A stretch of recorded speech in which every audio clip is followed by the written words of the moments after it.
I'm enjoying the fruits of my hard work. Nobody works harder than me inside the octagon, outside the octagon. I am a workhorse.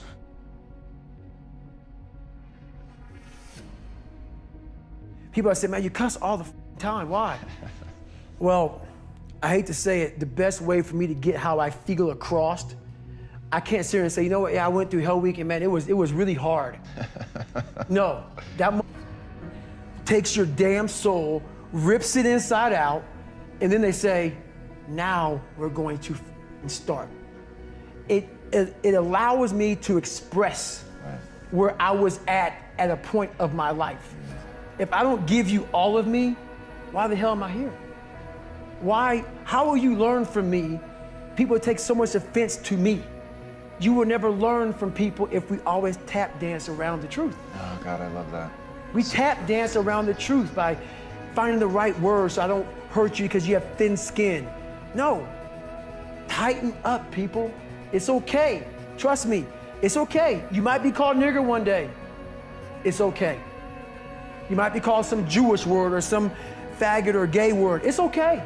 Let them call you that. What are you going to do now? They don't own your life.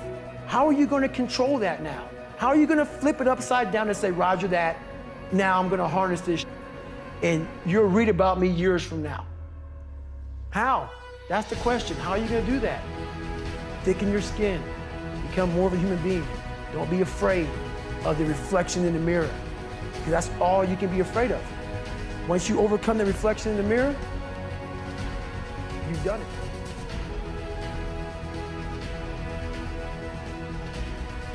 The best defense to speech that you don't like about yourself as a public figure is to develop a thick skin.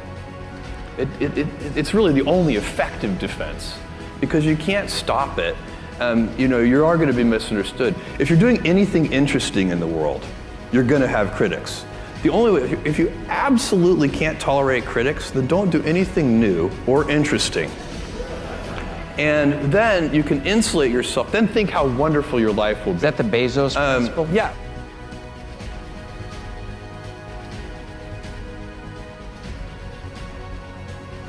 I was bused to school. It was pretty, you know, it's whatever, man. People, you know, were mean and they called you nigger and whatever and spit on you and threw BCs and piss and whatever at you, and, you know, it is what it is. There's nothing I could do about it. It made me stronger. I'm not here without it. You can't faze me with meanness because of it. So, you know, that was my grade school experience. Grade school, high school, junior high school.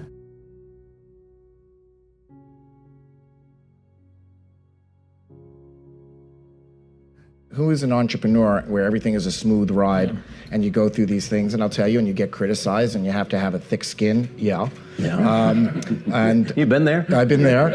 And by the way, you don't buy a thick skin, and you don't even know you have it until somebody starts to try to puncture it, and then you discover what you're made of.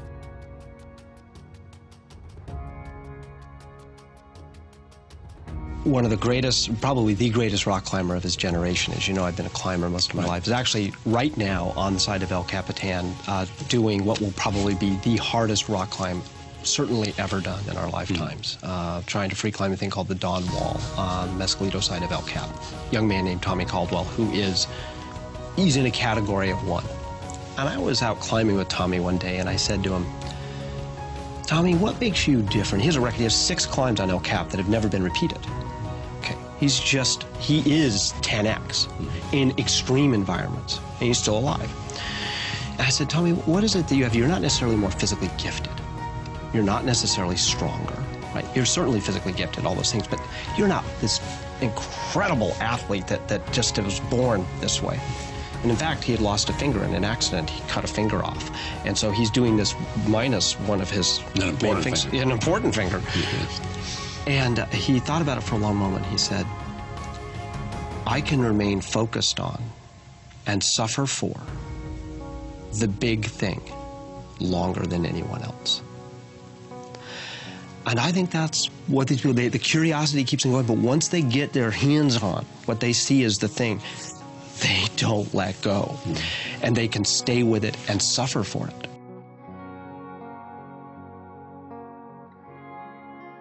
I've been doing this long enough to realize that no matter what people perceive of me, I always shine through at the end of the day. So I've had a lot of people try to tear me down, but I'm here. And I've always been myself, and I've always wanted that, and I've been graceful, and I've tried to handle myself with as much class, and it's only because I know how hard I work, and I'm not gonna let any of that get to me. First bit of advice came from Tyler Perry, the famous director, kind of movie producer, that sort of thing, right? You know, about 2 years ago, I had the good fortune to interview him one-on-one in 3 different cities around the country, where he got to speak about his entrepreneurial story to a bunch of small business owners around the country. You know, Tyler Perry's, you know, he did his thing. He was homeless for a while, right? Now he's like the highest paid dude in Hollywood, right? Really fascinating story. So, you know, I'm interviewing him one-on-one. Start the Q&A. One woman raises her hand, stands up. She says, "Mr. Perry, you know, we have to always go through these different trials and tribulations as entrepreneurs. Like, what keeps you going, right? How do you get back up and just go, right?"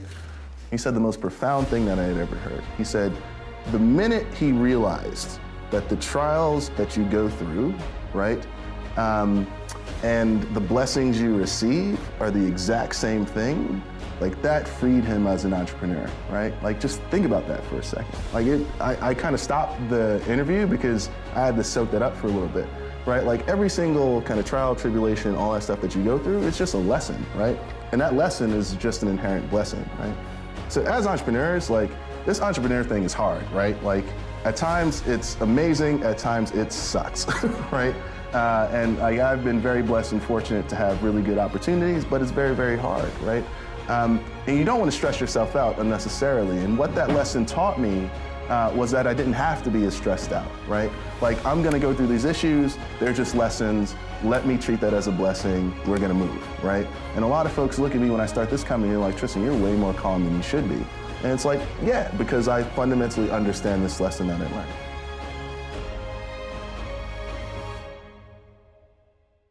Success has nothing to do with potential. It's all about the perseverance of somebody. That will override any endeavor.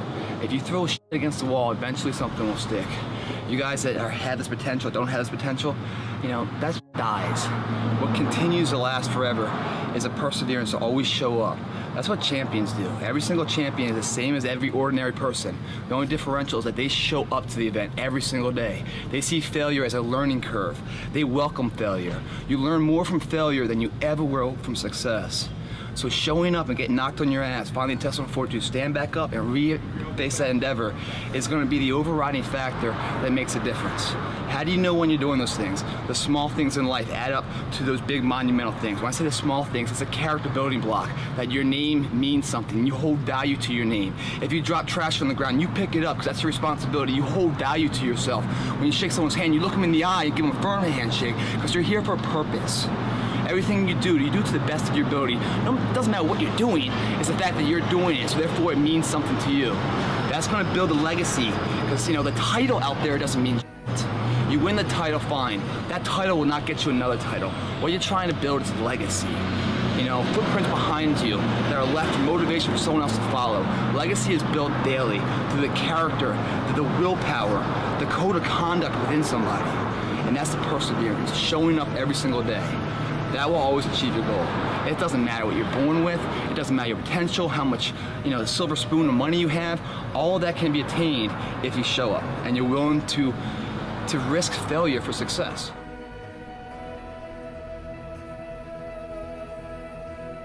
It could also remind us of success of Alexander Bell, the inventor of telephone, who had a stack of notebooks where he recorded every failed experiment. So, if you work really hard, you can find the winning spot, even, you know, in the midst of your numerous failures.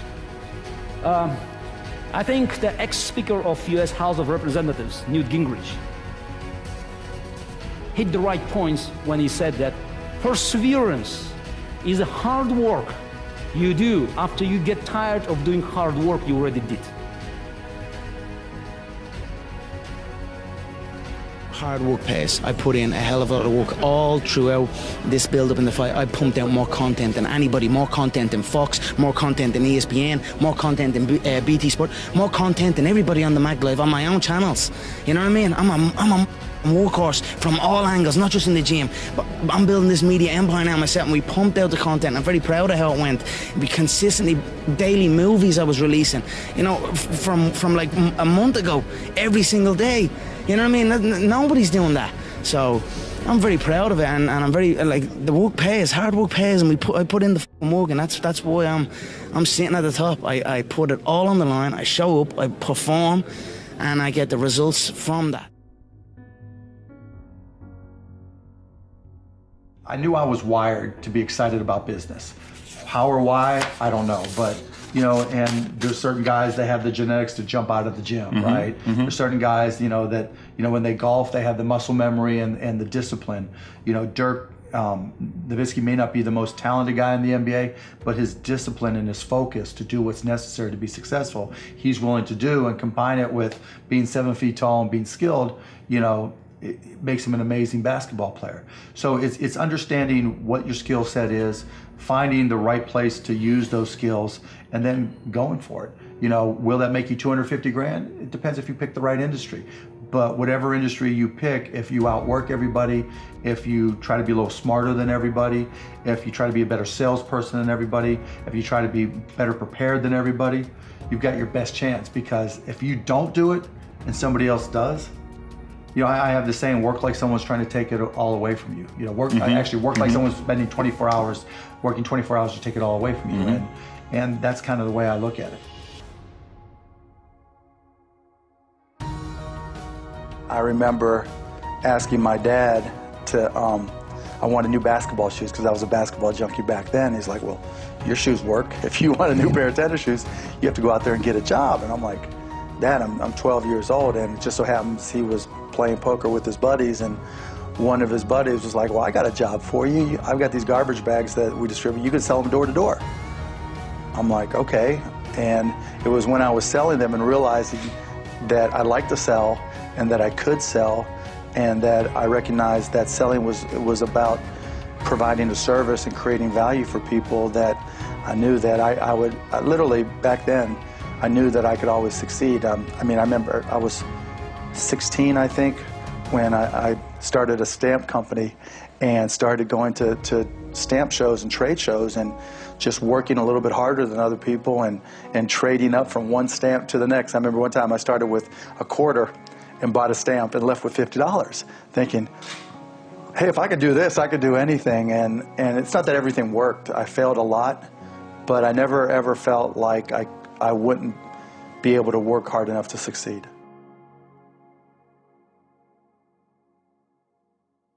And so the one thing my father gave me, which was really key, was that work ethic. That ability to get myself up in the morning, no matter how tired I was, to push myself through those pain barriers. And again, the combination of the loss of a mother at 6 and then being sent out to work at 10, I mean, starting work at 5 o'clock in the morning to do the milk round, being dropped off at 8:45 at school in the milk van, you know, that work ethic. So that combination of those two, work ethic and great insecurity, was what got me to where I went to.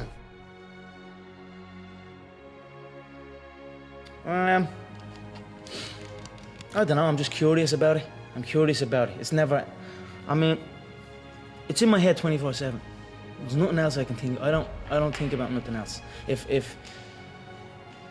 that's it. I'm just curious, curiously fascinated with it, and I can't stop thinking about it. Everything I do in my life is related to this. I don't do nothing else if it's not got to do with fighting. You know what I mean?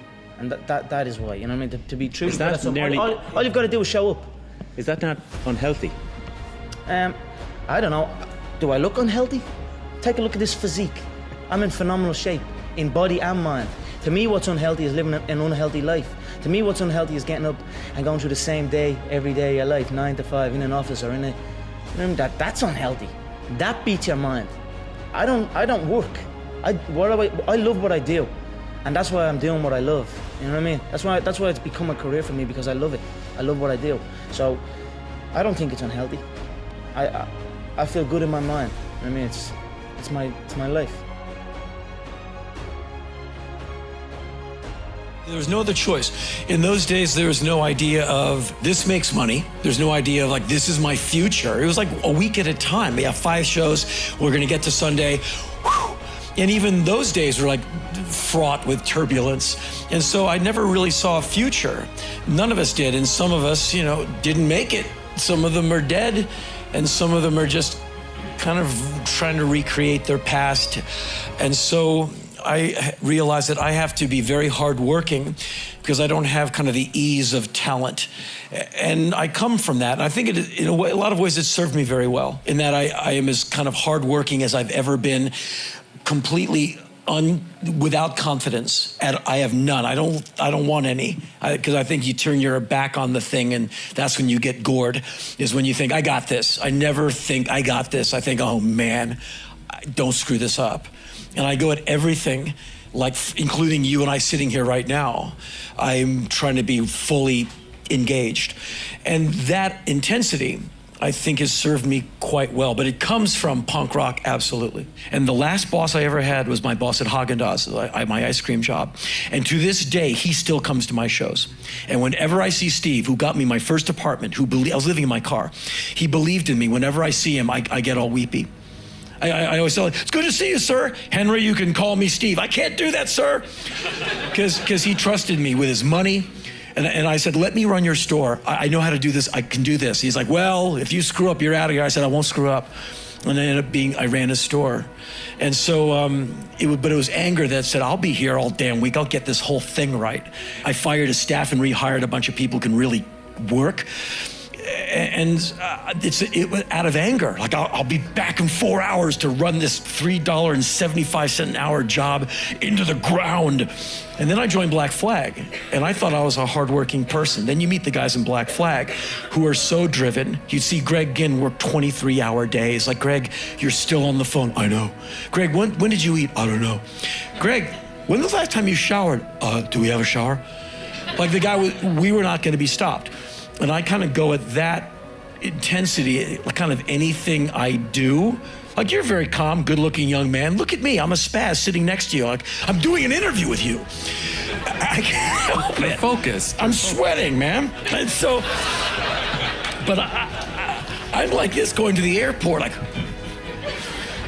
10 miles out. And so, it's anger that has informed kind of my life, and unflatteringly, a sense of vengeance. Every damn person who said I wouldn't be anything, I'm crushing them every day. Everybody I had to endure in any band I was in, every day, into a powder. I'm no ill. I just wish to shine brighter, and if it burns my body to a crisp, I'm happy to go right now. Muscle memory. It's used to you, like a golf swing. You crunch down. You're constantly trying to learn. You're still thinking, but your ratio of thinking to acting is very different. You know, at the beginning, I was thinking about it this much, in my cognitive brain, and then there was this much, just whatever thin reed of talent you have is there, and then you're thinking about the rest. And then over the years, I think, they always say the reptile brain. The reptile portion of your brain is where respiration, heartbeat. Right. That's the stuff that even if you're knocked unconscious, it's still working. I really believe a lot of my talk show or comedy instincts are now in my reptile brain. That you could knock me out, and my heart would still beat, I'd still breathe, and I'd still be asking Lindsay Lohan, some stupid question. You have become, some way, part of your DNA. It's become part of your DNA. Yeah, I mean, I think a lot of it is you have to have some ability. But then it's just how much will. I really do think there's just I think people underestimate. It doesn't sound sexy. It doesn't sound cool. How much do you want it? Work ethic, and just how badly do you want it? And there have been, many times in the, throughout the years of doing my show where I've thought, you could shoot me in the chest before I walk out there, and I'll still walk out there and do that show, and then I'll come backstage and die. But we're doing that show. individuality and just appreciating like the way I think and the way I feel, and having, you know, letting that have some value and worth, and depending on that. So, you know what, if everybody else is, you know, what is it, the 4 or 5? Y'all got like 29 million highways out here. Yes, sir. Right? Take a different route. If y'all got traffic there, isn't that what you guys do? You get off on the next exit and you go somewhere else. You rather sit in the traffic with a stoplight than to be on the 405 trapped. Right. You know what I'm saying? And I think that like individuality is a wonderful thing. It's the reason why Drake is so good. It's the reason why Lord is so good. You know, it's the reason why, you know, the West Coast on Tyler the Creator and Our Future and Kendrick Lamar, like these are all, like none of those guys sound alike, yet and still they're all out at the same time. Right. Doing their, you know, perspective things, right? So it's betting on yourself and betting on your difference and appreciating the rarity of how you think. Disease. I'm a workaholic, and it's like being an alcoholic. I just can't give it up. I've been unwell for 2 weeks, and I feel unwell, you know, so I can't go to work. Because I can't go to work, I get worse. If I sit in one place, I'm stressed. The reason I'm not fidgeting too much is because I'm unwell. Otherwise, I hate sitting in one place. Some work has to be given to me.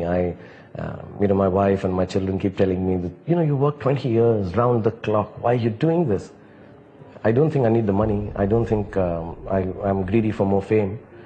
I'm doing okay. I can do one film in 2 years and be happy with it. But I'm just not happy. I tell everyone, if I'm not working, I'm depressed. So I don't know if it's a curse or a blessing. Maybe at the end of it all, when we die, God will say, did you work? I say, yes, a lot. Oh, damn, you go to hell because I didn't want anyone to work. Or it would be, oh, you worked. That's really nice, because I wanted everyone to work. So I don't know, one of them is going to be right. But I just keep working. I think I have this fear that you have very few days in life and you need to cram it up with a lot of things. You need to fit it with so many things in it that you don't have space for life. It should be like that. When I'm not working, I get lonely, I get depressed, I get sad. I don't drink, I'm not a philosopher, I'm not a poet, that I like loneliness. I hate being alone. And I hate being with people at times. I'm unsocial. I'm very odd with people. So what happens is I have replaced people with work in my life. Because when I'm working, I'm with a lot of people. And there are people I can interact with because somewhere there is a wall that I'm not interacting with them socially. I'm interacting them through this common goal, that is the work. So I can discuss with her or discuss with him. And we are friends for that moment.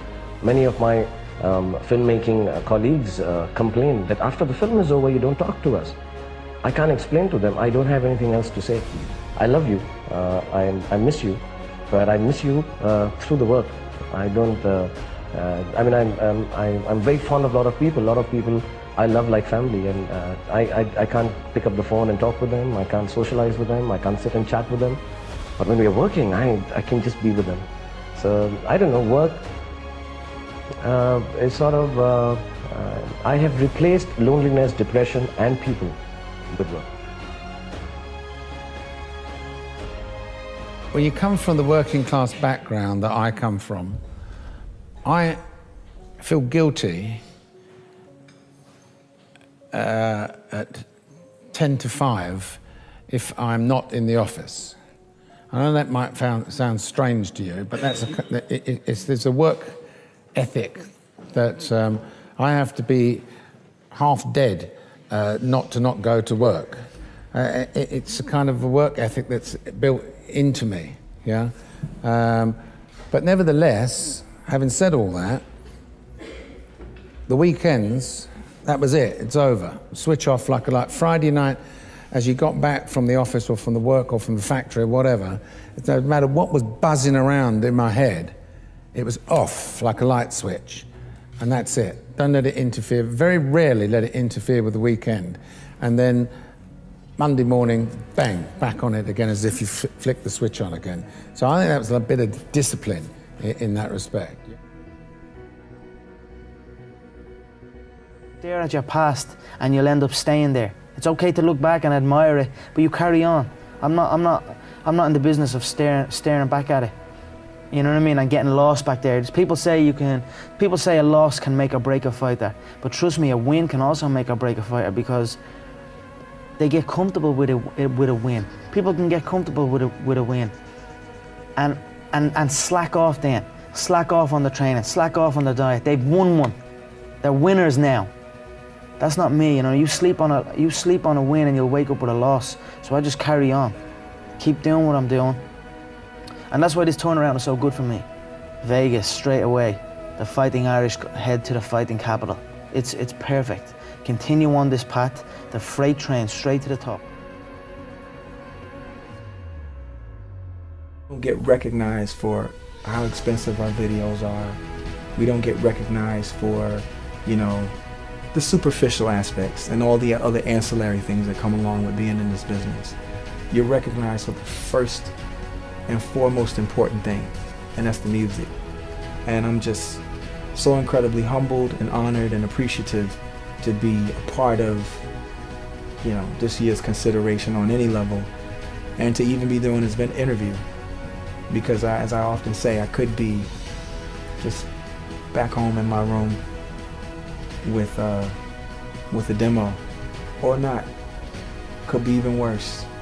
No music at all, and just a bunch of ideas that I could be frustrated to get out, but with no outlet. But instead, it's the complete opposite. In fact, I'm doing what I love to do. If you can see it here, and you have the courage enough to speak it, it will happen. So I see these shots, I see these sequences, and I don't shy away from them. A lot of times people believe in certain things, but they keep to themselves. They don't put it out there. If you truly believe in it, if you become vocal with it, you are creating that law of attraction, and it will become reality. I knew he would overextend, and I knew I'd catch him. So Mystic Mac strikes again.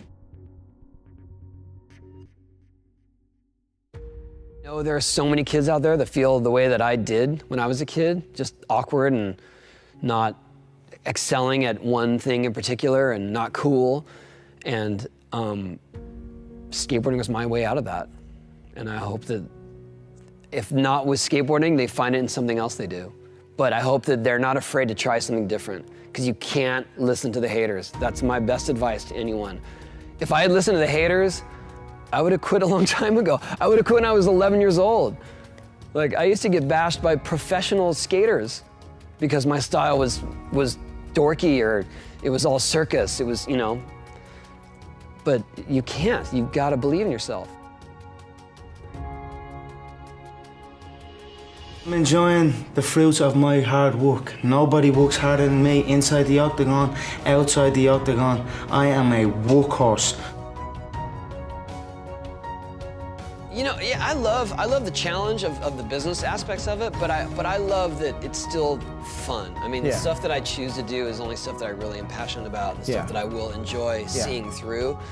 To be honest, the high that I go for, that is always striving me, is when I land something new, when I'm trying to learn a new trick and I make it for the first time. Even if it's something someone else has already done, for me, like, that push and that adrenaline and the confidence of thinking I can do this, and then finally doing it, you know, seeing it through, and when I land it, that's the buzz, that's the high for me, like, above all else, above winning a contest. It's about, like, that one time, just like, yeah, I did that. Yeah. And I'm older now, and now when I get that feeling, it's I guess, further between when I feel it, and so when I do, it's way more intense. It's like landing your first kickflip. Yeah, that's what it feels like. So I'm going to enjoy the benefits of this life. I'm going to get myself a big mansion in Las Vegas. I'm going to get the soft top cars. I'm going to bring my whole team out. I'm going to spoil them and give them this life. Big steaks that size. We're eating every single night each. We're eating good. We're living good.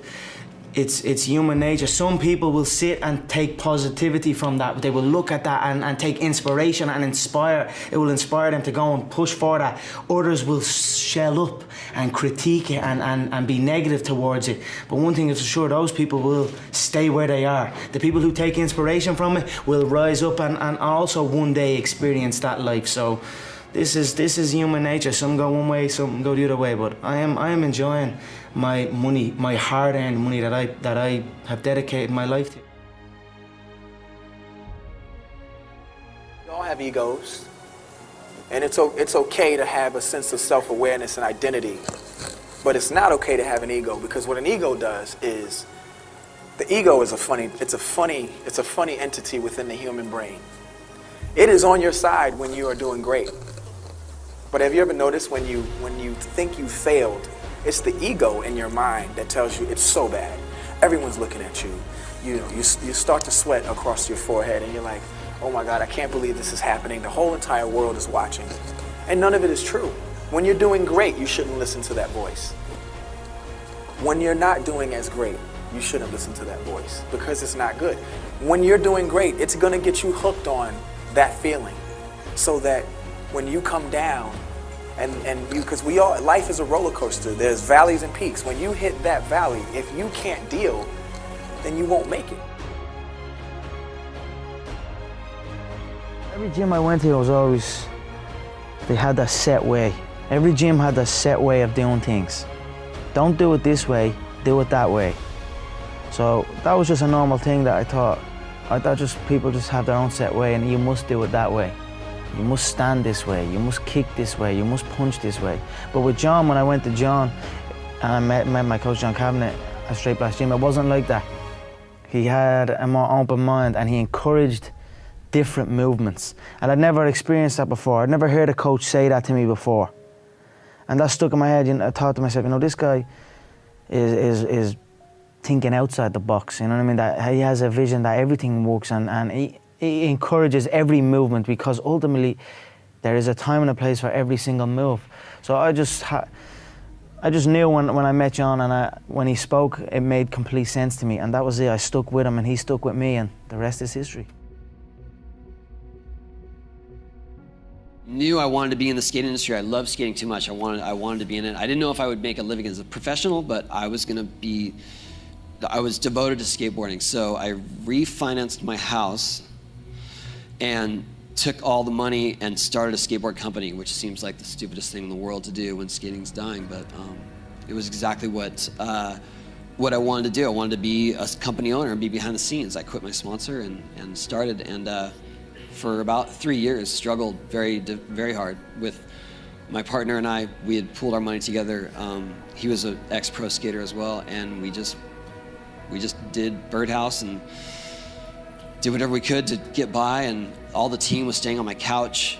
I'm literally like, while I'm changing diapers, I'm like driving guys to these spots that they're gonna get arrested at because there's no skate parks, so they're gonna go ride schoolyards, and it was such a strange existence. But I loved it because it was skateboarding and it was exactly what I wanted to do. And so we really hunkered down, I was living on Taco Bell and peanut butter and jelly and Top Ramen.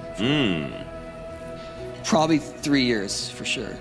But I didn't care because it was like I still got to do what I love. That's the thing, is that people think, was it a struggle? And it's like, well, no, because, I loved it too much. I still got to go skate. And I had time to skate. I didn't have to go sit behind a computer for 8 hours and then hope I get time to skate. Well, gratitude is one of the most strongest forms of power in attracting good things. If you truly feel grateful for the things in your life, I always felt grateful for even the small things. I always used to celebrate the small things. Now I might be celebrating the bigger things, but I always celebrate every little good thing that would happen to me in my life. Even before I had any kind of money or any of that, I would celebrate and I would feel grateful for it, and it just gave me more. And this is exactly the same thing that's happening right now. I still remain grateful, and more comes. Well, for me, growing up, I came from a horrible background. I got called nigger every day of my life growing up, lived in a small town. The Klan headquarters at that time was about 20 minutes from where I lived. One of the high ups in the KKK, son, sat behind me in 2 classes, so he called me nigger all the time. I got my first car, they spray painted nigger, we're gonna kill you on it. So I was just an insecure, scared kid. And the only way I could find myself was through putting myself through the worst thing possible. I'm gonna say the exact opposite of what the world, today's world, is saying. So we read a bunch of books nowadays. As humans, we wanna find out how to be someone else. What we don't do is we don't go inside. So literally turn yourself inside out. Read the book that's like we're writing a book every day of our lives. Every day we're seeing who we are as people. When I was growing up, I lied for people to accept me because I didn't accept myself. So I would make up stories so then you would accept me into your world. I would, everything I did was for someone else to like me. It wasn't until I started reading my own book about how pathetic I was as a human being. I can blame my dad, I can blame kids at school, I can blame having health issues, ADD, my mom not being around. Great mom, but she was doing her thing. Right. I could blame a lot of people. And that's the book I was reading. And I put it off on everybody else. It wasn't until I said, you know what, for me to fix this, I gotta read what the f is wrong with David Goggins. Not blame anybody. Read my book and say, okay, I'm afraid of my shadow. How can I overcome that? Go in the military, get your ass kicked, do things you hate to do, be uncomfortable every day of your life. Roger that. I'm not the smartest kid in the world. Okay. Instead of somebody saying, oh no, you're smart. No, don't say that to yourself. I said to myself, no, I'm a dumb. Okay, roger that. How you get smarter? Educate yourself. So the things that we run from the truth. We're running from the truth, man. So the only way I became successful was going towards the truth. As painful and as brutal as it is, it changed me. It allowed me to become, in my own right, who I am today. I don't like to think too far ahead. So you haven't thought alternative No, I don't like careers thinking or... too far ahead. People set like goals, long distance goals and shit. That's too much for me. I already feel like I'm living it. And then I just carry on doing that, carry on day by day, already living the final goal, the goal of being the world champion. I already carry myself like I'm a world champion. I already speak like I'm a world champion. And that's it, I just carry on day by day. So I'll take it as it comes. Again, like I said, you were asking me about the future. I'll let you know a little bit closer, you know what I mean? All I can see right now is the gold. That's all I can see.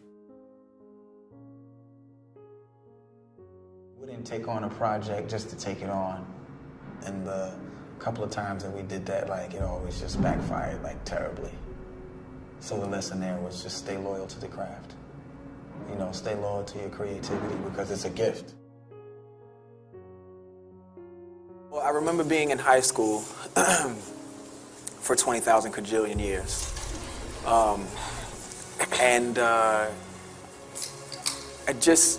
When we were given the opportunity, a lot of my teachers, of course, because they weren't really well versed in the music industry, as it was a foreign business to their area.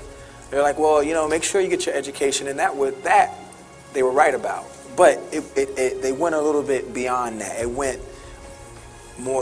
more toward the side of, and besides, that only lasts for this long or that long, and I'm up here talking to you guys right now, so it just goes to show you what curiosity could do for the individual. If you're curious, you keep chasing it. That's why, the mantra for Kidult is feed your curiosity.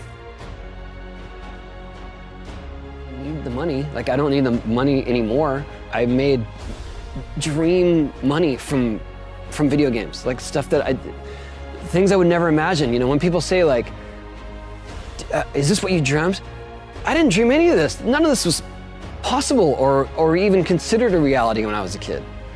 When I started skating, the best you could hope for was your picture in a magazine, maybe a pro board, maybe, and free gear. That's it. And then once you reach an age of responsibility, and I'm talking about when I was 12. Once you reach an age of responsibility, say 18, your career is over because you can't make money doing it. You can't do it into your adult life. Obviously, I'm hugely thankful to still be able to do this for a living. This is what I love doing more than anything. and I would do it for free. Like any day of the week, you know, at any given time, I'd happily just go skate. It just happens to be the thing that I'm successful at. So I get to do what I love for a living, and that's living the dream. I mean, living the dream, I'm not talking about financial success. I'm talking about loving what you do. You know, if you love art and you do art and maybe you get a little bit of success at it, you're living the dream. This is a free world now. It's different. And there are some restrictions, but there's no restriction in you being exposed to the world to be discovered as an artist. I would say believe in your direction and do it. Spend less time talking about it and more time trying to like perfect it and put it out there. And you know, if there's fire, the kids will sniff it out. They always do. And they'll turn you all the way up if they feel like that's where you belong. That's all. So all you have to do is be true to your craft, and they see that. When they see you going inward and being proud of who you are and what you are, and you know, there's some good intention, they're gonna support you. It's a numbers game though, right? 7 billion people on the planet, less than a third online. You know, it's a pretty significant number, which raises the odds for you to become heard. I mean, even the like most boring person on Twitter has 100 followers, right? 100 people who don't know you from a can of paint. Why? Because everything's about numbers. So there's benefit. You just have to make the numbers work for you. Yeah, because the Irish thing is to get into a trade straight away. I was no different. As soon as I finished school, I was always getting pestered. What are you doing with your life? You're doing this, doing that. They didn't know what it was. They didn't know what MMA was. They didn't know what none of this. They didn't know I could make a career out of it. As far as they were concerned, my man and dad I'm talking about, as far as they were concerned, I was just getting into a cage and fighting with some other guy. They didn't know nothing about it. No one did, really. But I knew, you know what I mean? I knew. But and then I ended up getting a trade just to keep them quiet. Because I used to have a lot of fights with my dad. What trade did you get? I ended up getting a trade as a plumber. Literally up in the back arse of nowhere, up in the Wicklow Mountains. And funny enough, that site was one of the biggest sites in Europe, Kiltiernan. It was right at that skiing place. Huge, and now it's just abandoned. Now it's just deserted. So I used to go up there 6 o'clock, 5 o'clock in the morning. I was on that M50. I used to have to walk to the N4, about half an hour from my house, wait for some Limerick guy that I didn't even know. He'd drive on the M4 and I'd have to flag him down. Nightmare, yeah. 2 hours down on the M50, 2 hours back. Literally 14-hour days, and I was the first year, so I had to go and do everything. I had to go to the shop. I had to go and get this and get that. So I always had trouble with that, and I was like, this isn't for me. This is not for me. How long did you last? I lasted 18 months doing it. But it was tough, you know what I mean? It wasn't a life for me, you know what I mean? And then John said, because I was training with John as well at the time, and then John got in touch and says, I have a show, I'm running a show, I'd like to fight on it. And then that was it. I just packed it in, didn't show up. My dad used to come in and punch the head out of me and like try and drag me out of bed, and I just wouldn't go, you know what I mean? I had uproar for a good few years with him over it. And that was it. I just packed it in, quit, and then focused on training. And I knew what was going to happen. I knew I was going to get here. They didn't. There's a lot of stressful years, you know what I mean? A lot of tough times. But I proved them wrong. I proved myself right.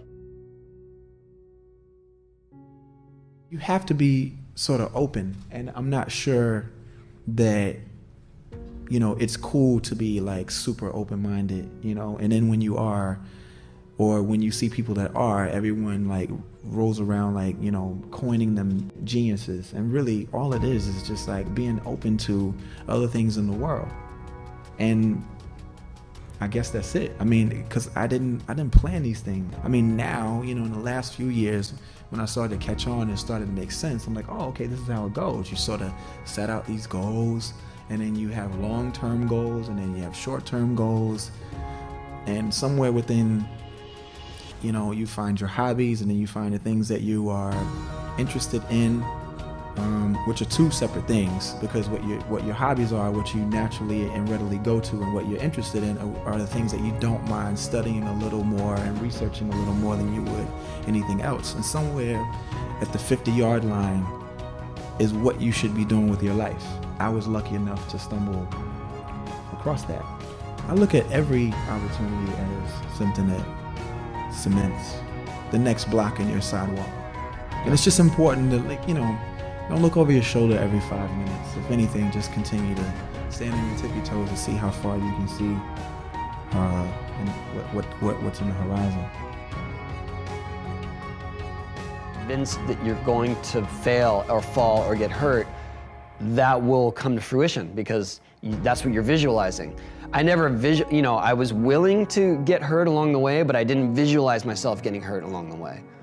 And I think that's what stops a lot of people, and that's really what separates a lot of people from being world champions or from being as good as they can, because they stop at some point saying, oh no, I am not capable of this, or I'll probably get hurt doing this. And if you approach anything with that hesitation, you're gonna fail. I always approached it like, this is going to work. I'm going to figure this out, even if it takes me hundreds of attempts. And I wasn't, you know, the idea of falling and getting back up again, that didn't really bother me at all.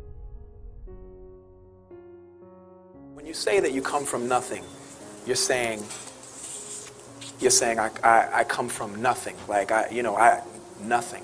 Do you know what nothing is? Nothing is a void. Nothing is deep space with no stars. Nothing is, it's not possible for you to exist in nothing. So there's no such thing as nothing. It's all relative. So when you say, I was just explaining this to an old friend the other day who was saying, I have it so hard, it's so tough, and it's so crazy, and, I don't have anything. Well, sure you do. You have the same things that Bill Gates has. Because just like him, when he dies, you know what you're going to take with you?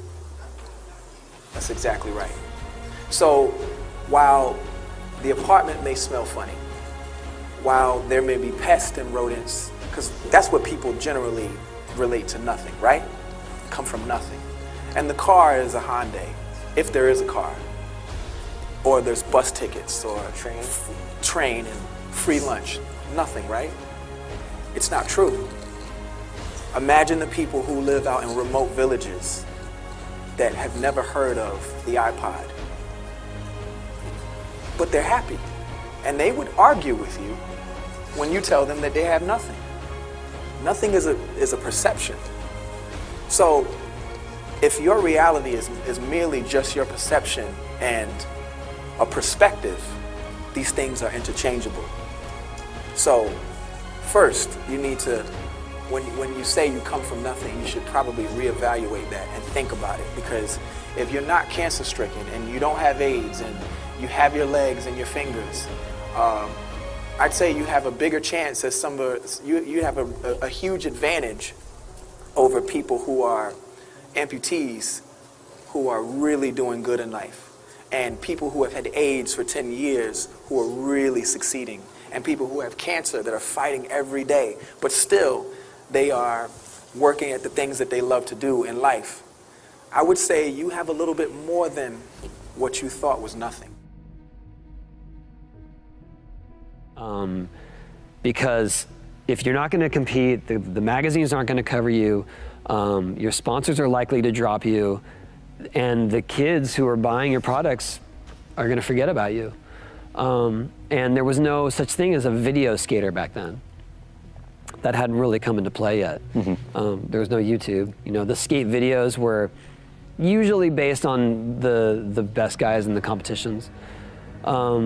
And so I went and talked to Stacy. Who was your boss at the time? Stacy Peralta was my coach, and I actually had my brother come with me as backup, and he approached Stacy and said, "Look, Tony's really having a problem with the competitions. It's kind of wrecking him. It's ruining the fun of skating." And I told him that, and so he said, "Well, I understand. Maybe you might want to take a break, but don't give it up completely, because you may want to come back. You may enjoy it, and I don't know if we're going to be able to sustain your career if you're not competing." And I did take a break. I stopped competing for a while, almost a year, maybe a little less. And when I came back to it, I came back with sort of a fresh perspective that I don't really care how it lays out. I'm going to go and do my best, and I'm going to take chances, that I maybe hadn't taken before. And if that puts me in last place, then so be it. But if I succeed, I'm going to be on this whole other level of skating. And that's what happened. I mean, and the contest that I won then, I won by a long shot, you know, because I was doing stuff that was experimental and stuff that I wasn't really confident with, but I could pull it through somehow. And if it didn't happen, then I didn't do well at all, and I stopped caring about the end result so much. I came home one night from work spraying for cockroaches, and long story short, I turned on the Discovery Channel. I saw some guys going through Navy SEAL training, and they were going through Hell Week, and they were getting their ass just beat. You know, in and out of the water, guys ringing the bell. They was suffering. And I was weighing like 297 pounds. And I had to make a change in my life. You know, I was at an all-time low, and I wasn't going anywhere, and I was exactly what everybody said I was gonna be, which was nothing. So I had to make a change.